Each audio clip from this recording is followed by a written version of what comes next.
আসসালামু আলাইকুম। ঈদ মোবারক।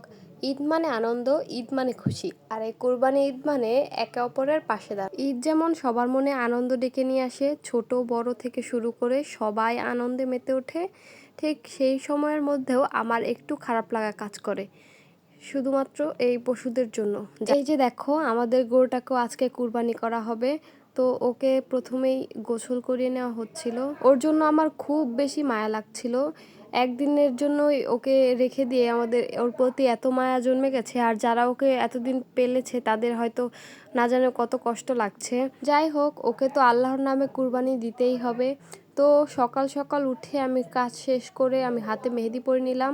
প্রত্যেক ঈদের মতো এইবারও আমি নিজের হাতে মেহেদি পরতে পারিনি, তাই ঈদের দিন সকালবেলা মেহেদি পরলাম।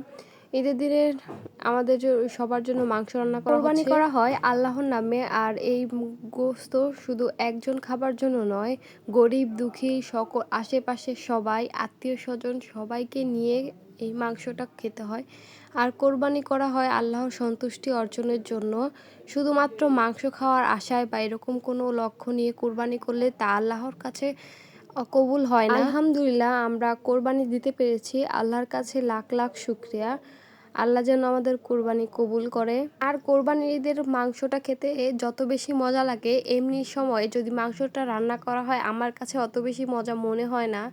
ঈদের দিনের মাংসটাই আমার কাছে অনেক বেশি পছন্দ। তোমাদের সবার ঈদ কেমন কাটলো, তোমরা কিভাবে ঈদ কাটালে আজকে আমাকে কমেন্ট করে জানাবে।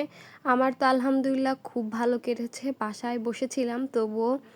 এখন সেই ছোটবেলার কথা খুব বেশি মনে পড়ে, যখন আমরা খুবই ছোট ছিলাম। সকাল সকাল রেডি হতাম, নতুন জামা কাপড়, নতুন সাজ, সবার মধ্যে অন্যরকম আনন্দ কাজ করত। তারপর সবাই ঈদ মাঠে চলে যেতাম, ঘুরতাম, খাবার খেতাম, যার যার পছন্দের জিনিস কিনতাম।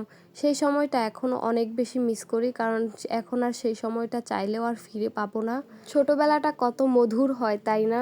চাইলেও আর সেই সময়টাতে আর ফিরে যাওয়া যায় না, কিন্তু এখনও আমি সেই জীবনটাকে অনেক বেশি মিস করি। ছোটবেলার ঈদগুলোর মতো এখন আর ঈদ তেমন আনন্দের মনে হয় না, কিন্তু তারপরও আমি যতটা পারি আনন্দের সাথে ঈদ কাটাই, সবার সাথে মজা করি।